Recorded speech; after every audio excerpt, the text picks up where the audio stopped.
The miracles of Muhammad saw. Apart from the most incredible miracle given to him, the Quran, Prophet Muhammad performed many physical miracles witnessed by his contemporaries numbering in hundreds, and in some cases, thousands. The miracle reports have reached us by a reliable and strong method of transmission unmatched in world history. It is as if the miracles were performed in front of our eyes. The exact transmission method convinces us that Muhammad indeed performed these great miracles with divine aid, and thus, we can believe him when he said, "I am God's messenger."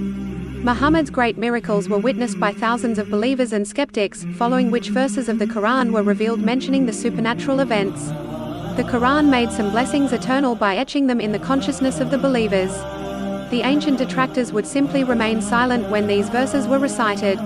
Had these miracles not taken place, they would have seized the moment to scandalize it and belie Muhammad. But instead, the opposite took place. The believers grew more confident of the truth of Muhammad and the Quran. The fact that the faithful grew more potent in their faith and the silence of the unbelievers and not denying their occurrence is acknowledgement from both that the miracles took place precisely as the Quran describes. In this section, we will discuss some of the physical miracles performed by Muhammad. May the mercy and blessings of God be upon him. Miracles are from divine power. A miracle is one of the factors which further strengthens the claim of a prophet of God. Full stop needed. Miracles should not be the sole essence of belief, as supernatural events can also occur using magic and devils. The truth of prophethood is clear and evident in the actual message brought, as God has instilled a capability, although limited, in humans to recognize the fact as it is, specifically in the matter of monotheism. But to further strengthen the argument of prophethood, God performed miracles at the hands of his prophets from Moses, Jesus to Muhammad. For this reason, God did not produce miracles upon the demand of the Meccans, but the wise God gave Muhammad the blessings he desired at the time he chose, and they say, "We will not believe you until you break open for us from the ground a spring, or until you have a garden of date palms and grapes and make rivers gush forth within them in force and abundance, or you make the heaven fall upon us in fragments as you have claimed, or you bring God and the angels before us, or you have a house of ornament gold, or you ascend into the sky. And even then, we will not believe in your ascension until you bring down to us a book we may read. Say, exalted is my Lord. Was I ever but a human messenger?" Quran 17:90-93. The answer was, "And nothing has prevented us from sending this message, like the earlier ones, with miraculous signs in its wake, save our knowledge that the people of olden times only too often gave the lie to them. Thus, we provided for the tribe of Thamud the she-camel as a visible sign, but they wronged her. And never did we send those signs for any other purpose than to convey a warning." Quran 17:59. When demanded ostensibly, God in his wisdom knew they would not believe, so he refused to show them miracles. Now they swear by God with their most solemn oaths that if a miracle were shown to them, they would indeed believe in this divine writ. Say, miracles are in the power of God alone. And for all you know, even if one should be shown to them, they would not believe so long as we keep their hearts and their eyes turned away from the truth, even as they did not believe in it in the first instance, and so we shall leave them in their overweening arrogance, blindly stumbling to and fro. Quran 6:109-110. We gather here some of the significant physical miracles performed by Prophet Muhammad. The miracles add up to over 1,000. See Muqaddimah Shah Sahih Muslim by Al-Nawawi and Al-Madkhal by Al-Baihaqi. Splitting of the moon. One of the times when God performed miracles at the hand of the Prophet was when the Meccans demanded to see an advantage from Muhammad to show his truthfulness. God split the moon into two separate halves and then rejoined them. The Quran recorded the event, the last hour draws near, and the moon is split asunder. Quran 54:1. Prophet Muhammad would recite these verses of the Quran in large congregations of the weekly Friday prayer and the bi-annual Eid prayers. Had the event never occurred, Muslims themselves would have doubted their religion, and many would have left it. The Meccans would have said, "Hey, your prophet is a liar, the moon never split, and we never saw it split." Instead, the believers grew more assertive in their faith, and the only explanation the Meccans could come up with was passing magic. The last hour draws near, and the moon is split asunder. And if they see a sign, miracle, they turn away and say, "Passing magic," for they are bent on giving it the lie, being always want to follow their desires. Quran 54:1-3. The splitting of the moon is confirmed through eyewitness testimony transmitted through an unbroken chain of reliable scholars, so many that it is impossible that it could be false. Hadith Mutawatir. A skeptic might ask, do we have any independent historical evidence to suggest the moon was ever split? After all, people worldwide should have seen this extraordinary event and recorded it. The answer to this question is twofold. First, people worldwide could not have seen it as it would have been daytime, late night, or early morning in many parts of the world. The following table will give the reader some idea of corresponding world times to 9 p.m. Mecca time, country time Mecca 9 p.m. India 11:30 p.m. Perth 2 a.m. Reykjavik 6 p.m. Washington D.C. 2 p.m. Rio de Janeiro 3 p.m. Tokyo 3 a.m. Beijing 2 a.m. Also, it is not likely that many people in lands close by would be observing the moon simultaneously. They had no reason to. Even if someone did, it does not necessarily mean people believed him and kept a written record of it, especially when many civilizations at that time did not preserve their history in writing. Second, we have an independent and remarkable historical corroboration of the event from an Indian king of that time. Kerala is a state of India. The state stretches for 360 miles, 580 kilometers along the Malabar coast on the southwestern side of the Indian peninsula. King Chakravarti Farmers of Malabar was a Chera king, Cheraman Perumal of Kodungallur. He is recorded to have seen the moon split. The incident is documented in a manuscript kept at the India Office Library, London, reference number, Arabic 2807, 152–173. A group of Muslim merchants passing by Malabar to China spoke to the king about how God had supported the Arabian prophet with the miracle of splitting the moon. The shocked king said he had seen it with his own eyes, deputized his son, and left for Arabia to meet the prophet in person. The Malabari king met the prophet, bore the two testimonies of faith, learned the basics of faith but passed away on his way back and was buried in the port city of Zafar, Yemen. It is said that the contingent was led by a Muslim, Malik ibn Dinar, and continued to Kodungallur, the Chera capital, and built the first and India's oldest mosque in the area in 629 CE, which exists today. A pre-renovation picture of the Cheraman Juma Masjid, India's oldest mosque dating back to 629 CE. Image courtesy of www.islamicvoice.com. The news of his accepting Islam reached Kerala, where people accepted Islam. The people of Lakshadweep and the Mapalais, from the Calicut province of Kerala are converts from those days. Cheraman Juma Masjid, named after India's first Muslim convert, Cheraman Perumal Chakravarti Farmers, after renovation. Image courtesy of www.indianholiday.com. The Indian sighting and the meeting of the Indian king with Prophet Muhammad were also reported by Muslim sources. The famous Muslim historian, Ibn Kathir, mentions the splitting of the moon was reported in parts of India. Also, the books of Hadith have documented the arrival of the Indian king and his meeting with the Prophet.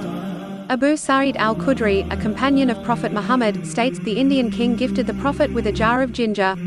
The companions ate it piece by piece. I took a bite as well. The king was thus considered a companion, a term used for a person who met the Prophet and died as a Muslim, his name registered in the mega compendiums chronicling the Prophet's companions. Night journey and ascent to heaven. A few months before the migration from Mecca to Medina, God took Muhammad in one night from the Grand Mosque in Mecca to Al-Aqsa Mosque in Jerusalem, a month's journey of 1,230 kilometers for a caravan. From Jerusalem, he ascended to the heavens, passing the boundaries of the physical universe to be in the divine presence, meet God, and witness the great signs Al-Ayat al-Kubra. His truth became apparent in two ways.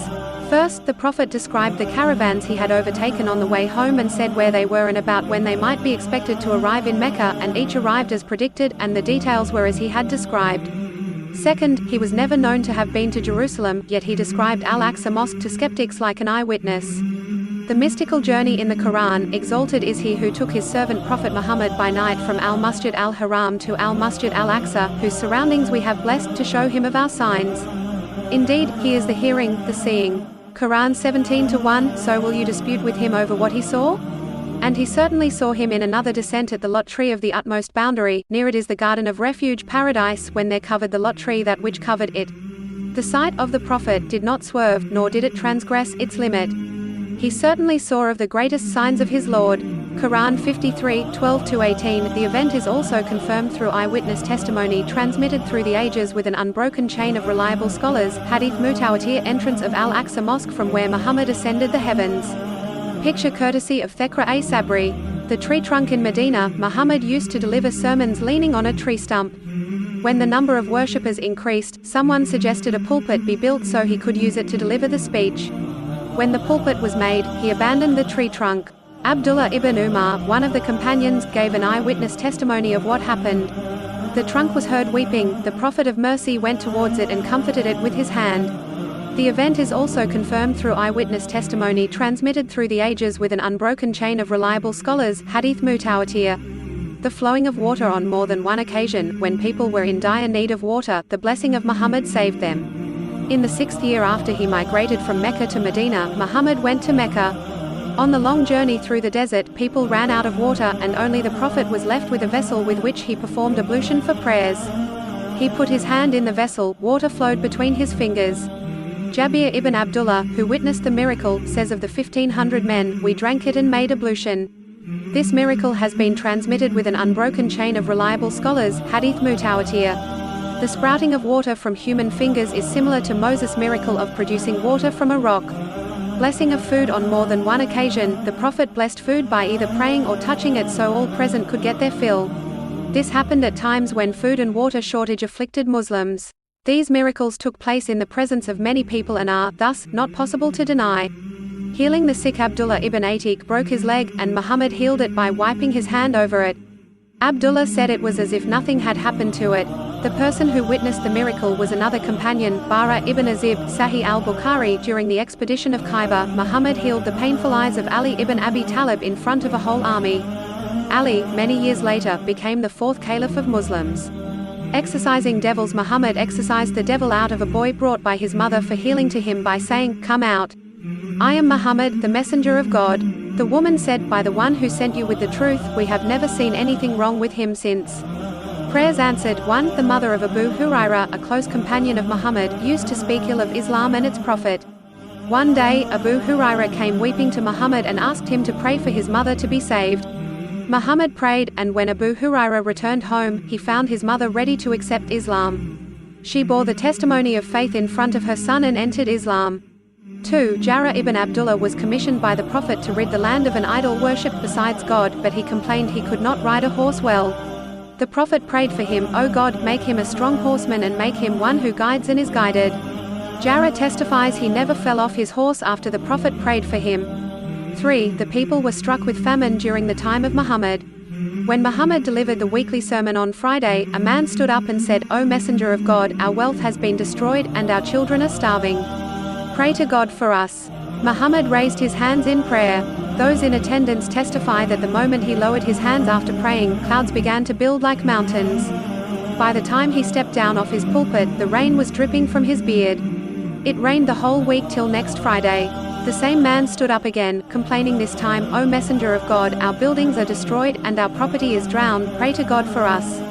Muhammad raised his hands and prayed, "O God, let it rain around us, but not on us." Those in attendance testify that the clouds withdrew in the direction he pointed. Clouds surrounded the city of Medina, but there were no clouds over it. 4. Here is the beautiful story of Jabir. He testifies that one time, the camel he was riding was exhausted because it was used for carrying water. The camel could hardly walk. Muhammad asked him, "What's the matter with your camel?" On finding out how tired the poor camel was, Muhammad prayed for the poor animal, and from that time, Jabir tells us, the camel was always ahead of others. Muhammad asked Jabir, "How do you find your camel?" Jabir responded, "It is well, your blessing has reached it." Muhammad bought the camel from Jabir on the spot for a piece of gold, with the condition that Jabir rides it back to the city. Jabir says he brought the camel to Muhammad the following day on reaching Medina. Muhammad gave him the piece of gold and told him to keep his camel. It is no wonder why those around him who witnessed these great miracles performed in front of crowds were certain of his truthfulness.